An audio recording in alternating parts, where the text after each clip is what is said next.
اما آستین ها ببینید، به خاطر اینکه من میخوام کشواف بهش بزنم، آستین من از قد اصلی تقریبا 5 سانت 6 سانت کمتر هستش، به خاطر اینکه مچ کشواف میخوام بدم. اگر شما مچ کشواف ندارید، قد اصلی آستینتون هر چقدر که هستش تازه باید 2 سانت بیشتر باشه. پارچه اصلیتون، آسترتون به اندازه 3 سانت، هر چقدر که اینجا جا دوخت دارید میذارید اونو کم میذارید که بکشه تو. که اگر دقت کنید توی کاپشن ها، توی آموزش قبلی، توی کت چرم غیر قرینه، توی پالتو همه رو توضیح دادم، میتونید ببینید. پارچه کشبافتی که من تهیه کردم بچه‌ها تقریبا کشبافت خیلی بافت ریزه، بافت درشتش هم هستش توی بازار. ببینید پهنای مچی که من میخوام برای دست در نظر گرفتم باید 6 سانت باشه. 6 رو 2 برابرش بکنم میشه 12 سانت. 2 سانت هم جا دوخ بدم بهش میشه تقریبا 14 سانت. ببینید من الان از این به اندازه ارتفاع 14 سانت احتیاج دارم که وقتی تا کردم دلا ازش استفاده کردم بشه 7 سانت. 1 سانتش جا دوختم بیمونه 6 سانت برای من. حالا دور مچ هم چجور اندازه میزنم؟ با متر اندازه بزنید. ببینید دور مچ کپ شما ببینید به این صورت قشنگ تنگ تا هر کجا که بود الان برای من 17. خب حالا 18 19 هر چقدر که هست ببینید قشنگ کپ میگیرمش این شکلی. این دقیقاً اونجایی که کپ هست الان اینجا 17 هستش. من 17 سانت احتیاج دارم. پس من یه برشی میزنم به ارتفاع 14 سانت و به عرض 17 سانت. حالا 1 سانت هم جادوخ بهش میدم یا 2 سانت جادوخ بهش میدم چون کشبافته دیگه. 17 2 سانت جادوخ بهش اضافه بشه میشه 19. پس میشه 14 در 19 برش میزنم. ببینید این دلاه وقتی برش بخوره هر دو تا مچ رو همزمان با هم برش میزنید. الان اینجا ارتفاع 14 با عرض 19، حالا یا 18 یا 19. ببینید اینجا رو قیچی میکنم. کشبافتا بچه دلا هست پارچمون، دو طرفش هم دلای بسته هستش، یعنی احتیاجی نیست خیلی پارچه تهیه کنید. از همینجا قیچی میکنم که مچم 2 تا بشه این صورت. خب یه قسمتش رو روی کار در نظر بگیرید، یه قسمتش رو پشت کار. حالا این خیلی فرقی نداره، ما اینجا رو میذاریم پشت کار، اون طرف هم بشه روی کار. ببینید این میشه مچ اصلی شما که باید دور مچتون دوخت بخوره که الان تکنیکش رو بهتون میگم به این صورت. پس از این 2 تا احتیاج دارید، پشت روش هم علامت بزنید بتونید تشخیص بدید. آستین ها رو بچه‌ها یه دوخت از پهلو بزنید، یه پرو انجام بدید. وقتی که خیالتون راحت شد از پروش که تنگ و شادیش رو دیگه اندازه است یا اندازه قد لباستون اوکی هست، قد آستینتون، حالا بیایید. من چون میخوام مچ بدم اول باید پهلوها رو به هم بدوزم. یه نکته خیلی مهم داره. ببینید مثلا این آستین رو هم قسمت پیش کارش رو علامت زدم، هم تاج آستین ببینید چرت خورده. موقعی که آستر به آستین میخواد در نهایت وصل بشه و کنار هم قرار بگیره، ببینید این الان پشت آستین منه. خب ببینید اینجا پشت آستین منه، اینجا روی آستین منه. ببینید وقتی که دوخت خورد این پشت، حالا قسمت حلقه، قسمت پیش کار حلقه علامت خورده. این آستین آستر ببینید چجور میخواد اینا کنار هم قرار بگیره. شما وقتی که دوختین آستین رو، این آستر این شکلی باید اینجا دیده بشه. اینم که پشت پارچه است، ببینید این پشت پارچه است، یعنی روی پارچه اینجاست. این پشت آستره که به پشت پارچه اصلیمون، آستین اصلیمون هستش. به این صورت باید دوخت بخوره، یعنی در نهایت وقتی دوخت بخوره نه کنار هم دیگه این شکلی قرار میگیره، یعنی پشت آستین به پشت آستین. فقط حواستون باشه ببینید علامت پیش این با علامت پیش این روبرو هم قرار بگیرن. فکر نکنید شما باید مثلا اینجا علامت پیش داره شما بیاید مثلا دارم میگم ما پارچه ها رو روبرو هم قرار بدید و قسمت حلقه ها رو پشت بذارید. مواظب باشید حلقه پیش آسترتون با حلقه پیش آستینتون روبروی هم قرار بگیره. این نکته خیلی مهمه. حالا که مشخص شد آستین کدوم آستر برای اون هستش، میام ببینید این بغلای آستین رو دوخت میزنم، بغل این هم اینجا تا میکنم دوخت میزنم. ببینید به این صورت باید دوخت بخوره. این قسمت زیر دستتون باید دوخت بخوره، بسته باشه تا من بتونم مچ اینجا بدوزم. پس اول میریم زیر دستامون رو میدوزیم. پهلوهای 2 تا آستین رو که دوخت زدم، هم آستر هم بالاتنه آستین اصلیم رو اوکی دوخت زدم، میام سراغ این کش بافتم. ببینید این کشباف گفتم یه علامت بزنیم پشت و روش معلوم بشه. کاری که میکنم اون ارتفاعی که داشتم، حواستون باشه برعکس ندوزین، ارتفاع ما 14 بود. ببینید اون ارتفاع مچم که 14 بود، نه دور مچم، اینجا رو برمیگردونم با جادوخت 1 سانت. ببینید کلا از بالا تا پایین برماشو 14 دیگه. از اینجا ببینید دوختشو میزنم تا پایین کار به این صورت. ببینید این که دوخت خورد، برگردونید این رو اینجا. ببینید درز دوخت به شکل باز، اینو برمیگردونم به این صورت، این شکلی. حالا یه امتحان کنید اینجا دور مچتون، ببینید با این اوکی هستش یا نه. یه موقعی گشاد بود همینجا تنگشادی انجام بدید، چون بعدش سخت میشه. حتی میتونید اینو یه خورده جذب‌تر هم بگیرید که بعدش اگر تو مثلا شستشو یا اینکه هی پوشیدید باز شد، این شل نشه تو دستتون. اوکی، به این صورت. همیشه این درز مچ با درز زیر دستتون باید روبرو هم قرار بگیره. ببینید زیر دست این دوخت خورد، زیر دست آستر هم دوخت خورد، فقط دور مچ ها. ببین الان اینجا دور مچ آزاده، اینم دور مچه. اینم که کشبافتمون رو آماده کردیم. اولین کاری که میکنیم 4 قسمت کشبافتمون رو علامت میزنیم. ببینیم از اینجایی که دوخت خورده، از اینجا به این شکل تا میکنم.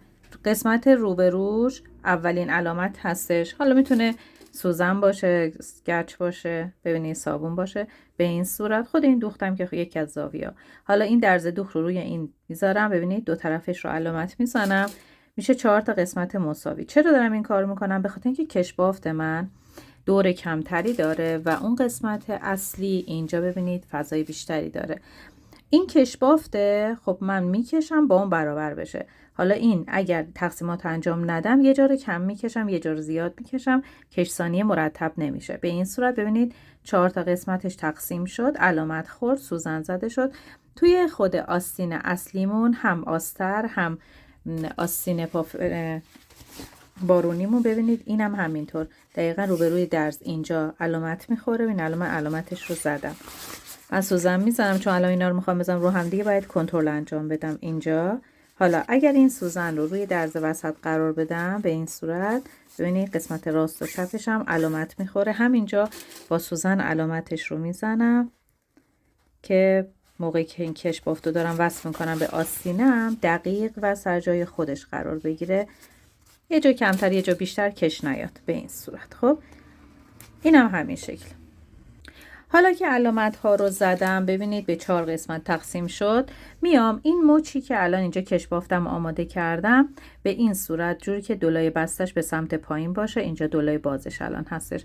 ببینید درز دوخت رو روبروی این درز دوخت آستینم قرار میدم به این صورت، از اینجا سوزن میزنم. ببینید پس جایی که شروع میکنم به کنترل کردن اول زیر دستم هستش، اینجا یه سوزن میزنم اینا ثابت بشن. درز زیر بغل آستینت میتونه به شکل باز قرار بگیره، میتونم به سمت پشت کار تا بشه که الان برام پشت کار این طرف هستش. حالا موقع دوختن درستش میکنم.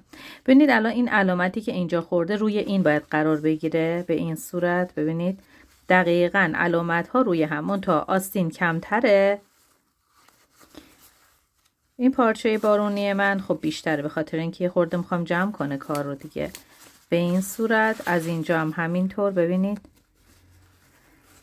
اینجا علامت دوتا بیان روی هم دیگه. این سوزن از زیر برمیدارم که بعدا مزاحمت ایجاد نکنه.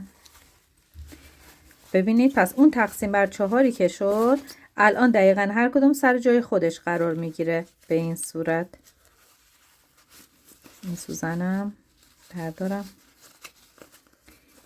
از این طرف. خب ببینید به این صورت شد. الان اگر بیارم نزدیک شما نگاه کنید این شکلی شده. الان این چون کوچولوه اینم فضای اضافهش باید دوخت بخوره خب جمع بشه.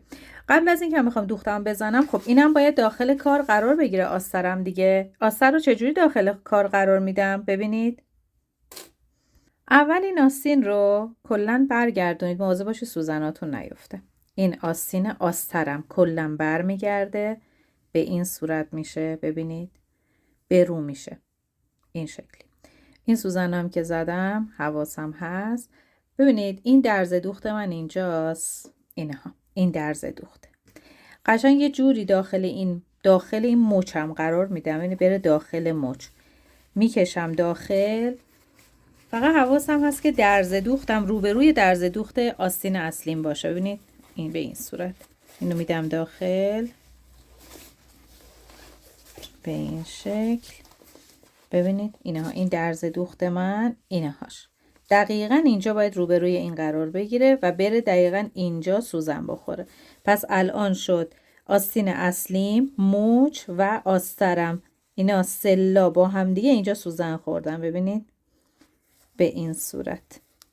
خب اگر دقت کرده باشه، خب من تقسیم بر 4 انجام دادم دیگه. این تقسیمات هم دقیقا سر جای خودش قرار بگیره، به خاطر اینکه آسترم باید قشنگ دقیقا چینش به اندازه آستین اصلیم یک اندازه زده بشه. ببینید به این صورت میزنم، این سوزن رو از زیر برمیدارم. پس اولین نکته مهمش اینه که این تقسیماتی که انجام دادید آستین دقیقا سر جای خودش قرار بگیره. و نکته خیلی مهم، الان مچ روبروی بین آستین و آسترم قرار گرفته. این نکته خیلی مهمه. ببینید به این صورت. از این طرف هم به همین شکل. ببین این علامت 1/4 که زده شد میارم میزنم رو هم دیگه، همینجا سوزن میزنم به این شکل. خب ببینید الان دقیقا 4 تا سوزن خوردش. من میام از زیر دستم شروع میکنم به دوختن. آستینم رو با مچ با آستر یک جا میدوزم. اگر روی خورده سختتون هست بچه‌ها موقع دوختن، اول مچ رو بدوزید به آستین اصلیتون و بعد یک بار دیگه بیایید آستر روش قرار بدید. الان دقت بکنید آستر یه جوری قرار گرفته که روی آستر به روی مچم هستش. این نکته خیلی مهمه. میذارم اینجا زیر پایه چرخ و دوختش رو میزنم. ببینید درز آسترم چون زخیمه به شکل بازه. ببینید اینجا شروع میکنم به دوختن.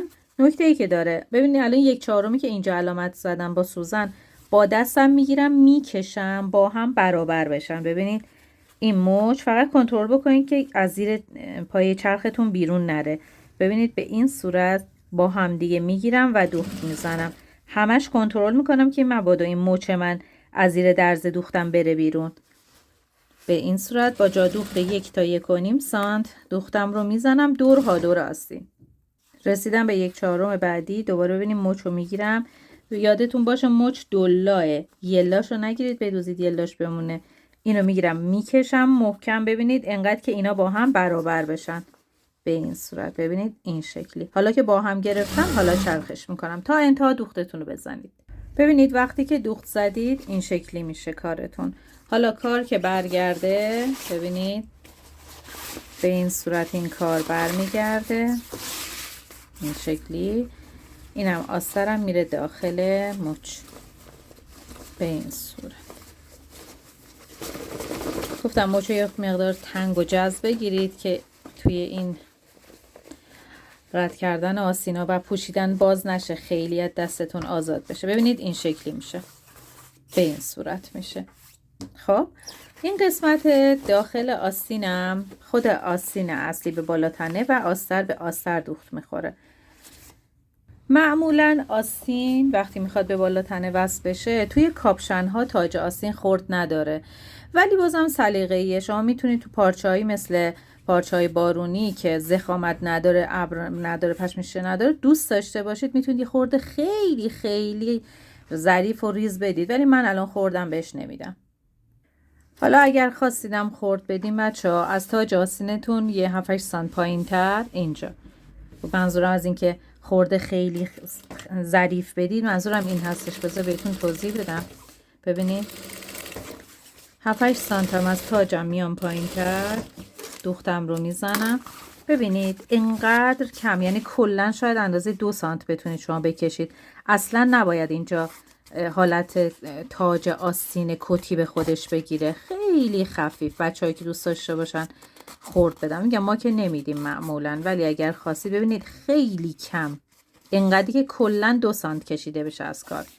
به این صورت بکشید یه مقداری و خوردتون رو به صورت خیلی ظریف به کار بدین. ببینید این شکل کلا من الان 2 سانت کشیدم. ببینید میکشم اینو تو این 14 سانتی که دوخت زدم پخشش میکنم. اگر دقت بکنید خیلی کمه، منظورم این هستش. اولین کاری که میکنم ببینید یه کنترل آستین انجام میدم، حلقه آستین ببینم این با این اوکی هست یا نه، اگر نیاز به تنگ‌گشادی داره انجام میدم. و نکته بعدی این هستش که آستین بارونیم به بالاتنه اصلی دوخت میخوره، آستر آستین به آستر بارونی بس میشه بچه‌ها و دوختش جدا جدا زده میشه، یعنی همه رو با هم نمیگیرم بزنم. پس اول یک بار این آستین بالاتنه رو میدوزم، بعد میرم آستین آستر رو میدوزم. من هنوز اینجا کلاه رو بهش وصل نکردم، پس از جایی که میرم و آستینم رو دوختش رو میزنم از این قسمت کلاهه. ببینید اینجا این انتهای سرشانه است و آستین رو از اینجا میگیرم، تاج آستین رو و میبرم داخل و دورها دور سوزن میزنم. یه نکته، وقتی کنترل انجام دادید خیالتون راحت هستش، سرشانه رو چون پارچتون چرم هستش میتونید دوخت رو کار بزنید، درز سرشانه به سمت پشت یا به شکل باز و دوخت رو کار رو بهش بزنید. ببینید قبل از اینکه من این آستین رو از انتهای سرشانه به این شکل ببرم داخل و شروع کنم به سوزن زدن، یه نکته بهتون بگم. شما وقتی که تاج آستین رو به انتهای سرشانه قرار میدین، موقعی که توی تن احساس بکنید که میخواد بتابه، میتونه این قسمت تاج آستین 2 سانت به سمت پشت بره. ببینید به جای اینکه اینجا تاج آستین به انتهای سرشانه دوخت بخوره، 2 سانت به سمت پشت دوخت بخوره، هیچ اشکالی نداره که معمولا با این حرکت تاب آستینتون گرفته میشه. بعد از اینکه آستین رو فیکس کردم به بالاتنه و مطمئن شدم که اینو با هم یکی هستن، ببینید از روی آستین همیشه دوختم رو میزنم به این صورت و میام بالا. الان چون زیر دستم پارچه بارونیمه، این قسمت پشتم پشت پارچه چرمم هست، نیازی به چرب کردن ندارم. آستینی که دوخت زدید یه چک بکنید ببینید خوردی پلیسه ریزی چین ریزی داخل کارتون نباشه که نیست و برمیگردیم حالا آستر رو میدوزیم. ببینید برای دوخت آستر شما آستین آستر رو به خود آستر بالاتنه باید دوخت بخوره. ببینید اینا اینجا میکشم بیرون چون رفت داخل دیگه. این آستین ببینید قشنگ تاج آستین رو علامتش رو زدم، اینجا تاج آستینه، ببین علامتش خورده. فقط مواظب باشید اینجا نتابیده باشه توی آستینتون، یه کنترل انجام بدین. وقتی خیالتون راحت شد که این آستر دقیقاً سر جای خودش هستش، ببینید این آستین باید دوخت بخوره به حلقه آستین آسترتون. اوکی؟ خب ببینید وقتی من بخوام اینو دوخت بزنم، خب الان اینجا سخته که بخوام دوخت، از رو که نباید دوخت بخوره، از پشت کار باید دوخت بخوره دیگه. این آستین اول جاش رو مشخص میکنم، کامل میکشم بیرون که قشنگ ببینید زیر بغل آستینم اینها، این زیر بغل آستین، اینم زیر بغل پهلوی من. ببینید اینجا باید اینجا قرار بگیره، این اینجا باید دوخت بخوره. منتها چون من نمیخوام درز دوختم از اینجا پیدا باشه دیگه، از همینجا که جای کلاه ندوختم برمیگردم، کارو برمیگردونم. ببینید از این طرف شروع میکنم به دوختن. تاج آستین علامتش به اینا، این علامت تاج آستینه، اینجا هم که انتهای سرشانه است. ببینید میزنم رو هم دیگه و از همینجا به صورت گرد شروع میکنم سوزن زدن و آستین رو دوباره از زیر جدا به آستر وصل میکنم. ببینید الان آستین ها دوخت خورد، ببینید از رو این دوخت رو و اینجا هم که آستر ببینید جدا به هم دیگه دوخت خورد به همین تمیزی. فقط الان مونده کلاه. ببینید بچه ها بریم سراغ کلاهمون و تکنیک های دوختی اونم بگم. ببینید الان این کشبافتی که اینجا زده شد، حواستون جمع بکنید، حتما تنگ بگیرید بچه ها، وگرنه تو همین چند بار پروی که انجام میدید اینجا لوشه میندازه باز میشه. تنگ بگیرید که دستتون رفت داخلش، خیلی بعدش گشاد نباشه. اما کلاه ببینید ما از این پارچه اصلیمون که به عنوان کلاه بود، پارچه بارونیمون یه بار برش خورده، اینم که قسمت پشت سرمون بود که 3 سانتی بود که برش زدیم. این خودش بالا و پایین نداره چون بالا و پایینش یک اندازه هستش. اوکی، فقط نقاط موازنه. ببینید این نقطه موازنه که علامت زدم و سوزن میزنم تا پایین، از اینجا سوزن میزنم تا بالا، یعنی این طرف سوزن میخوره، طرف مقابل هم همینطور. اگر شما این نقطه موازنه رو علامت نزده باشید برای کلاهتون بچه‌ها، نه، اگر کم و زیاد بیاد متوجه نمیشید کجا اشتباه کردید و احتمال داره که این همین تیکه پشت کلاه شما کار رو بتابونه، از اون حالت سکه بودن در بیاره بیرون. پس نقاط موازنه بذارید رو هم دیگه و سوزن بزنید. ببینید کلاه به این صورت سوزن خورد، نقاط موازنه علامتش زده شد. ببینید به این شکل. آستر هم به همین صورت سوزنش رو بزنید. فقط نکته‌ای که داره، ببینید اگر این قسمت بالای کلاهتون اضافه بیاد باید از هر دو طرف اضافهش یک اندازه باشه. اگر یک اندازه نباشه، یه طرف مثلا کمتر بیشتر باشه، مطمئن باشید کلاهتون داره میتابه. و قسمت پایین کار، ببینید اینجا هم اگر کم و زیادی داره میاد باید با هم برابر باشه. اگر این کم و زیادی که اینجا هست یکی از یکی بیشتر باشه بچه کار دستتون میده، یعنی کار داره میتابه. پس همینجا قبل از دوخت باید یه کنترل انجام بدید که دقیقاً سر جای خودش سوزن بخوره. وقتی که کلاه رو دوختش رو زدین، ببینید من قسمت بالا رو دوختش رو زدم، دوخت رو کارم زدم. بچه ها دیگه بنا نیست هر دفعه من 0 تا 100 رو بگم نکته به نکته. تو آموزش های قبلی چون گفتم دیگه تکرار نمی کنم. نقاط موازنه رو که علامت زدم، دوختش رو زدم و دوخت رو کار هم زدم. این از این. اضافات کلاه ببینید اینجا که اضافه اومده باید قیچی بشه، دورریز بشه.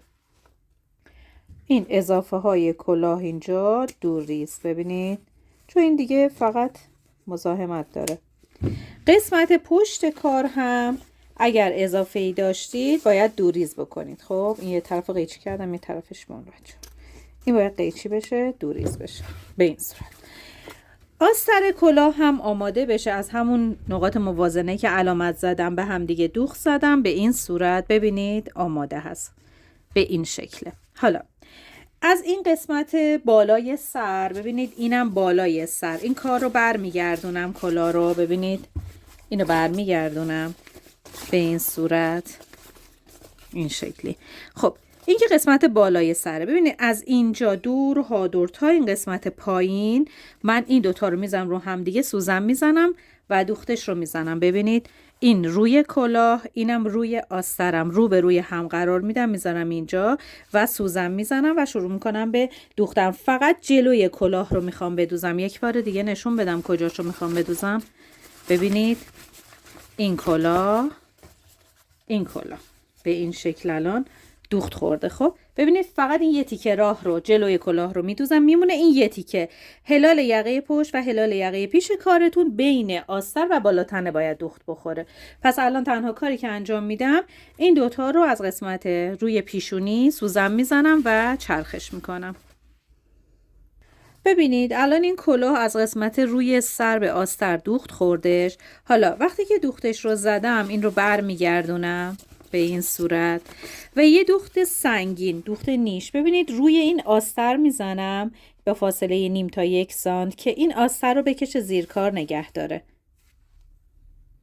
ببینید من الان دوخت سنگین هم روی این قسمت آستر دادم. حالا خیلی پیدا نیست به خاطر اینکه سجاف یعنی آسترمون و کلاه اصلیمون روی روکارمون بچه ببینید اینجوری همدیگه رو ول نکنن.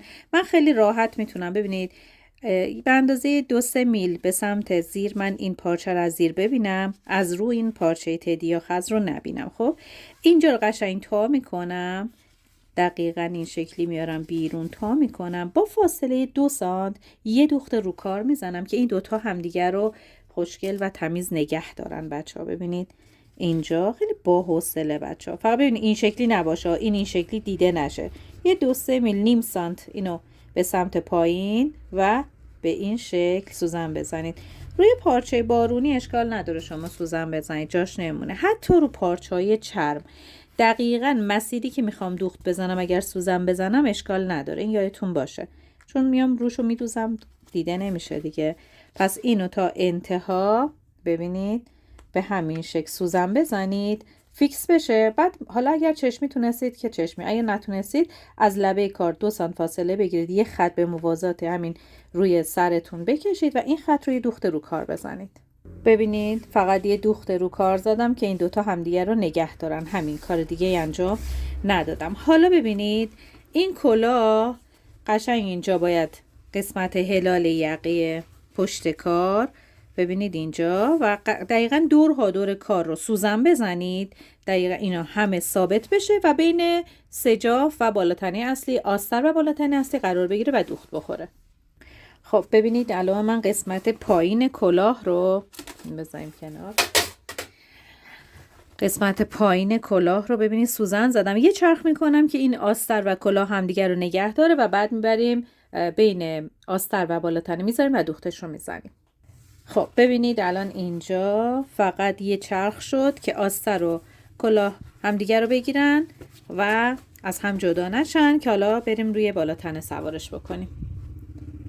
یه نکته بهتون بگم تا یادم نرفته، ببینید الان میز من چقدر کثیف شده به خاطر این پارچه‌های خزی که قیچ کردم. چسب رو اینجوری به صورت حلقه رو دستتون اونجوری که چسبش اینجا باشه ببینید قشنگ تمیز میشه.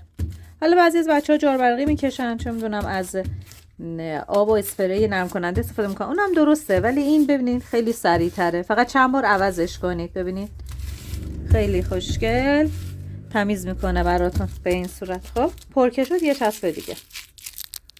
الان کلاه آماده است که اینجا توی قسمت یقه دوخت بخوره. بذارید من این کار رو بتونم کنترلش بکنم تو دستم. ببینید این به این شکل الان کلن هلال یقه باز هستش. این کلاه باید کجا قرار بگیره؟ ببینید 1/2 کلاه رو از قسمت هلال یقه پشت به 1/2 هلال یقه پشت کار این آستر رو بکشید کنار، کاری بهش نداشته باشید. اینم کلاه. ببینید همینجا قبل از اینکه برم چرخ بکنم یه کنترل انجام میدم ببینم الان این کلاه من با این یقه اینجا جور در میاد یا نه. ببینید اینجا دقیقاً 1/2 کلاه هم هست پشت گردن. ببینید قشنگ با حوصله اینو بگیرید با دستتون 1/2 رو قشنگ مشخص کنید. اینجا میشه 1/2. این آستر رو میکشم کنار. ببینید 1/2 هلال یقه پشت اینجا چرت زدم من. اینو میذارم اینجا. ببینید یه دونه سوزن بزنید اینو. ببینید از اینجا یه کنترل انجام بدید بدون اینکه بکشید کار رو ها. ببینید به این صورت هی بچرخید، آسترم بذارید کنار، کار با آستر نداشته باشید. ببینید به این صورت سوزن بزنید کنترل بکنید آیا این میرسه به محل مورد نظر. ببینید دقیقاً همونجا هست. ببینید بچه‌ها اگر دیدم کم و زیاد داره میاد من یه راه دارم، میتونم دوخت سرشانم که اینجا هست گفتم 1 تا 2 سانت جا دوخت بذارید دیگه، میتونم 1 سانت درز دوختم بیام پایین یا 1 سانت برم بالا از هر دو طرف و به انتهای سرشانه به 0 برسونم. اونجوری نیستش اینجا 1 اومدم پایین 1 صاف برم پایین، نه، اگر برم پایین دور حلقمو تعیین میکنم. پس اگر بناس از گوشه گردن تنگشاد انجام بدم از گوشه گردن تا 1 سانت میتونم بیام پایین، درز دوختم رو بیام پایین یا 1 سانت برم داخل به انتهای سرشانه به 0 برسونم. و نکته مهم اینه که باید به صورت قرینه کم بشه، یعنی اگر بناس اینجا نیم سانت کم بشه اینجا هم کم بشه که دورها دور حلقه با هم با هلال یقه با یقه من یکی باشه. حالا وقتی مطمئن شدم سوزن میزنم و برمیگردم میزنم زیر چرخ دوختشو میزنم. الان ببینید اینجا من اومدم کلن دورها دور از انتهای دالم، ببینید اینجا انتهای دالم هستش، سوزن زدم تا انتهای دال سمت مقابلم. خب این یه تیکه راه باید چرخ بشه به همراه با آستر. یادتونه این پایین من یه فضای 20 سانتی 30 سانتی باز گذاشتم اینجا رو. از اینجا ببینید کار رو برمیگردونم، ببینید کلن برمیگرده کار. ببینید این شکلی از اینجا میارم بیرون کارو. فقط مواظب باشید سوزنتون چرمتون رو پاره نکنه. ببینید با دستم گرفتم همین، فقط یه تیکه کلاه رو بیارم بیرون، نیازی نیست کلا برگردونم کارو چون کاری بهش ندارم. ببینید فقط کلاه رو برگردونید از اینجا به این صورت آزادش میکنم. اینها آزاد شد. ببینید اینهاش اون هلال یقه آستر که سوزن زدم. ببینید کلن اینها برگردوندمش، کلا بره داخل. خب این الان 1/2 قسمت هلال یقه پشت کارم آسترم هستش، اینا چرت خورده، اینم که اینجا چرت خورده. ببینید قشنگ میام اینا رو میذارم رو هم دیگه و این سوزن از اینجا ور میدارم و مجدد سوزن میزنم اینجا دیگه. بچه‌ها دیگه گیره نگه نمیداره چون کار خیلی سنگینه. خب من حالا یه جوری سوزن دارم میزنم که تو مسیر دوختمه دیگه. ببینید قشنگ اینا خودش بهت نشون میده که کجا رو به کجا سوزن بزن. ببینید بدون اینکه من کاری انجام بدم قشنگ اینا رو برمیگردونم رو هم دیگه. ببینید سوزن میزنم از انتهای دال سمت مقابل تا انتهای دال سمت روبروتون بچه‌ها یه دوخت میزنم. سرشانه ها به سمت پشت کار باید سوزن بخوره بچه‌ها. حالا اینجا انقدر سنگین شده به این شکلی اینجا سوزن ببینید به این صورت اصلا نکشید کارو، بکشید یه مقدار شاید ول کنن همدیگر رو، موقع سخت بشه براتون. گوشه گردن آستر و گوشه گردن بالا تنه رو ببینید قشنگ میذارم رو هم دیگه. حواسم هست که کلاه رو وقتی سوزن برمی‌دارم کلاه رو ول نکنم بره پایین، تو درز دوختم قرار نگیره. پس الان کلاه بین بالا تنه اصلی و آستر قرار گرفته و الان چرخ که بشه کلاه کلا قلفتی میشه بچه‌ها به این صورت. خب پس اگر میخواین کلاه جدا شونده بخواین بدوزین بچه‌ها، من آموزش قبل بهتون یاد دادم کاپشن قاپکدار کلاه و آستین جدا شونده، ولی توی این کلا کلاه سرخود کار هستش و بدون اینکه جدا بشه. خب گفتم این سبکم یاد بگیریم. حالا میریم از انتهای دال تا انتهای دال سمت مقابل رو چرخ میکنیم و کار رو برمیگردونیم. خب اومدم اینو چرخ کردم، سوزنا رو از روش برداشتم. به خاطر اینکه بتونید خیلی راحت این کلاه برگرده و تنخور خوبی بده و زیر کار رو نکشه، شما باید این چرت بزنید، از انتهای دالتون چرت بزنید تا انتهای دال سمت مقابل به این صورت. خیلی وقتا بچه‌ها همین فقط چرت رو یادشون میره و میبینن که زیر کارشون خیلی اون ایستایی که باید داشته باشه رو نداره. ببینید انقدر زخیمه، شما باید دونه دونه بگیرید اینو چرت بزنید به این صورت. چرتاتون رو بزنید تا انتهای دال سمت مقابل. حالا خود پارچه خزتون خیلی نیاز به چرت نداره، ولی پارچه بارونی و پارچه چرمتون حتما باید چرت بخوره تا کار برگرده، وگرنه اون ایستایی که میخواید بهتون نمیده. ببینید تا انتهای دال چرتتون رو بزنید. مواظب باشید پارچه زیر رو قیچی نکنید یه موقع پارچه اصلیتون رو به این صورت. این طرف هم همینطور. و بعد دوباره از همون جایی که کار رو در آوردید بیرون دوباره ببینید برگردونید بره سر جاش به این صورت. ببینید کلاه کاملا اینجا قلفتی شد. این کلاه ببینید کاملا قلفتی شد. این قسمت های اسپورتتون یا دالتون رو قشنگ بکشید بیرون. حالا توی این مرحله بچه‌هایی که میخوان دوختای رو کار بزنن میتونن بیان دوخت رو کار بزنن که منم الان میزنم. ببینید به این صورت شد. یه طرف رو برگردونم که شما ببینید این شکلی میشه. ببینید این کلاه به این صورت این برمیگرده. حالا باید اینجا دوخت رو کار بزنید و این 20 سانتی که اینجا باز هستش ببینید اینجا انتهای کارتون گفتم بهتون باز بذارید. میتونید خیلی راحت اول یه پستوز با دست بزنید اینو همینجا، بعد که پستوز با دست زدید یه چرخ روکار با فاصله 1.5 تا 2 سانت بهش بزنید. پس اینو هم میتونید پستوز با دست بزنید کلا این پایین کار چرخ نشه، ولی بهتره که چرخ بشه. یه چرخ با فاصله 2 سانت 1.5 سانت میایم پایین چرخش رو میکنیم. بریم اینم بهتون نشون بدم. من دوخت روکاری که میخوام بزنم از گوشه گردن میخوام بزنم تا این سر دالم و از اینجا به سمت پایین، و چون هم روی کار هم زیر کارم چرم میشه بچه‌ها چربش کردم. نگاه کنید کار رو کلا میکشم کنار، از گوشه گردن شروع میکنم به دوختن دوختای رو کارم. ببینید اینجا فقط نکته‌ای که داره بچه‌ها ببینید کار رو کلا بکشید زیر که از زیر کارتون هم تمیز باشه، از رو هم از گوشه گردن. ببینید از اینجا شروع کنید به دوختن به این صورت. هر لحظه زیر کارم چک میکنم که زشت نباشه، یعنی نره زیر کار من حالت پلیسه و چین ریز بیفته به این صورت. چربش کردم با خیال راحت دوخت رو کار رو میزنم. زیرم چرت ها رو زدم، اگه چرت نزده باشید اینجا الان خیلی زشت وای میسه کارتون به این صورت. ببینید کار رو یک کوچولو میکشم دوخت میزنم به خاطر اینکه لیورهای ریز نیفته اینجا. ببینید به این صورت هر لحظه دارم چک میکنم که چرب باشه. کلا کار رو کشیدم پایین، اینو کشیدم بالا به این صورت. حالا این دوخت رو اینجا میزنم به این صورت.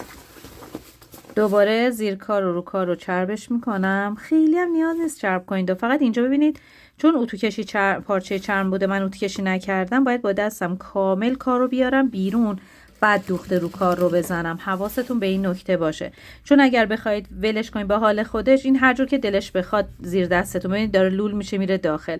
پس اینو کامل بکشید بیرون، خوشگل، و بعد بیایید دوخت رو کارتون رو بزنید تا انتها این کار رو انجام بدید. ولی من چون قبلش اومدم یه دوخت رو کار برای سجافم زدم، چون سجاف سر خود بودم، این دوخت من تا بازی یقه است، بیشتر از اون دیگه نیست بچه‌ها.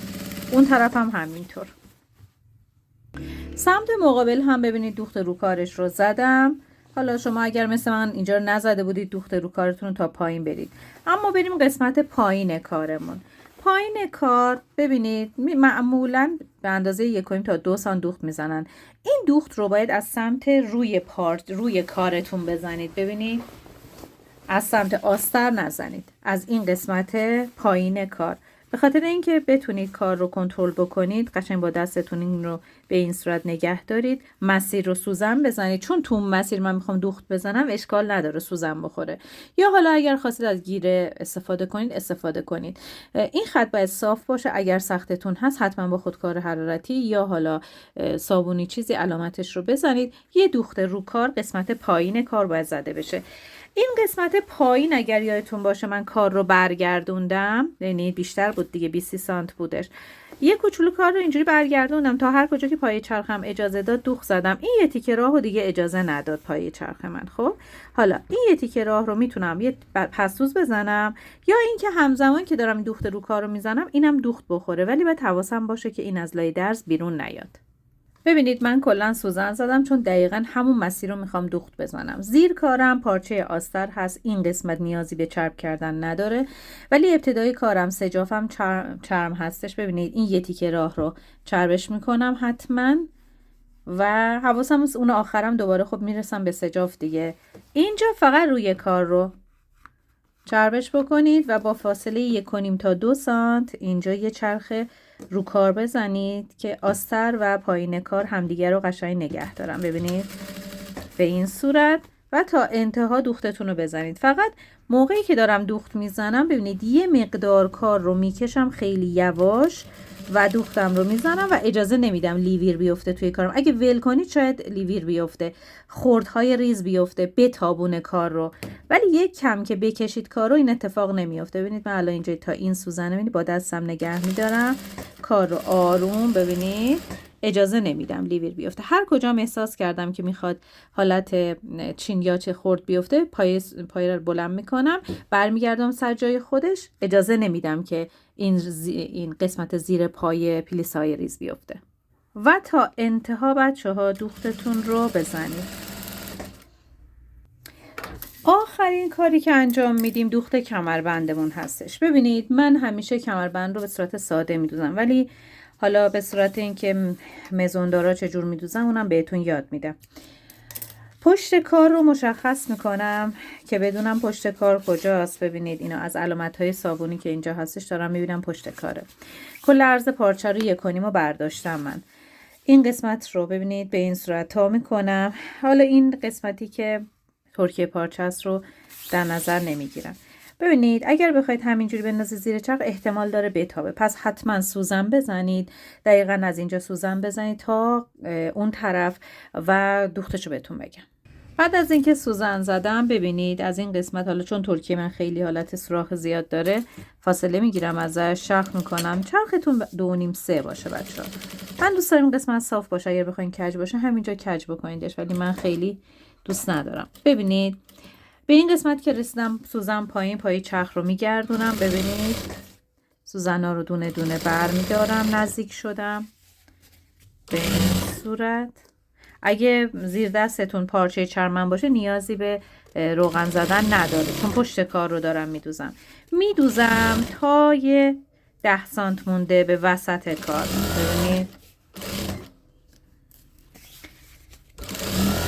ببینید اینجا الان وسط کار هستش. خب حالا مهم نیستش که 10 سانت قبلش 10 سانت بعدش، اینجا یه به فضای 10-15 سانتی باز بذارید. خب من اینجا رو قیچی میکنم و میام یه 10-15 سانت ازش فاصله میگیرم. اونم به خاطر اینکه میخوام کمربند رو برگردونم راحت باشم، وگرنه نکته خاصی نداره که. اینجا رو دوباره دوختش رو میزنم تا سمت مقابل. به انتهای کار که رسیدم دوباره ببینید اینجا ببین ترکیه پارچه من خیلی خوب نیست، قیچی میکنم بعد میریزم دور، وگرنه فاصله هم 1 سانت 1 سانت کافیه. اینجا به این صورت کار تمام. این قسمت ترکی که خیلی بد بود و قیچی میکنم میریزم دور. ببینید اینجا رو آرایش میکنم، این قسمت رو آرایش میکنم. این طرف مقابل هم همینطور. ببینید پارچه اضافه رو دور ریز میکنم، اینجا آرایش، اینجا اصطلاحاً آرایش کردن، سبک کردن. حالا کار رو از همین مرکز اینجا که 10-15 سانت باز گذاشتم، از همینجا کل کمر رو برگردونید بچه. کمربند رو که برگردوندم ببینید قشنگ کامل درز رو باز میکنم به این صورت. اتوکشی هم میتونم بکنم اگه اتوکشی هم نکردم چون میخوام دوخت رو کار بزنم. ببینید درز رو کامل بیارید بیرون و با فاصله 1 پایه ببینید از لبه دوخت رو کار بزنید. این گوشه ها رو هم قشنگ در بیارید بیرون که خوشگل باشه، کارتون تمیز باشه. خب و بعد دوخت رو کارتون رو بزنید. اینجا به اندازه 1 پایه ببینید فاصله گرفتم، سوزن پایین، یه کوچولو رفتم جلوتر. ببینید اینجا هم همینطور به اندازه 1 پایه فاصله بگیرید. فقط نکته‌ای که داره ببینید درز رو کامل باز بکنید و دوخت رو کارتون رو دور دور بزنید.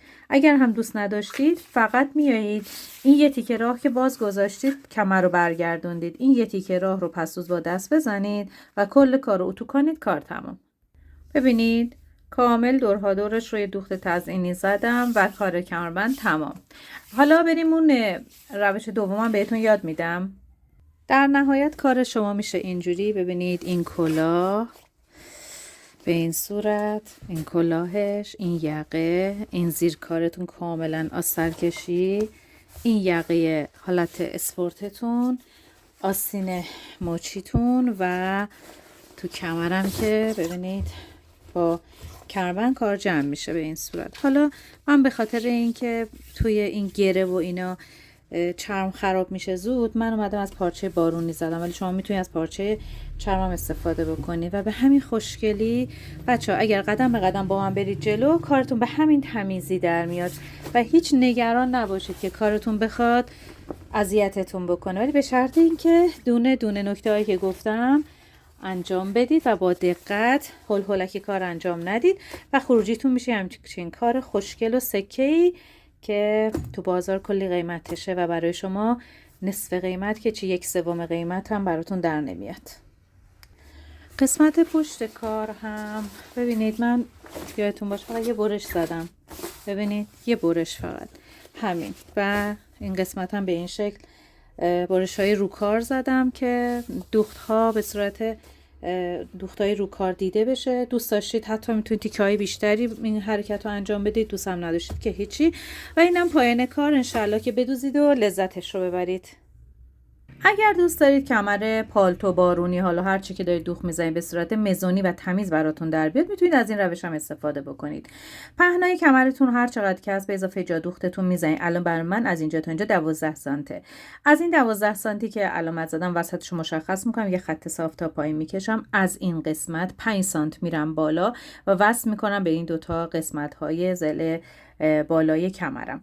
ببینید وسط این خط بالا رو به دست میارم، وسط اینجا رو هم به دست میارم. ببینید به این صورت، اینجا و اینجا دقیقاً مرکز کارش رو ببینید. این رو به این صورت اینو تا میکنم و دوخت میزنم، دقیقاً از مرکزش تا میکنم و دوخت میزنم به این صورت. سمت مقابل هم به همین صورت دوختش رو میزنم. ببینید اینو کار ندارم دیگه. حالا اینجا رو به این صورت تا میکنم و مجدد اینجا رو میدوزم به این صورت.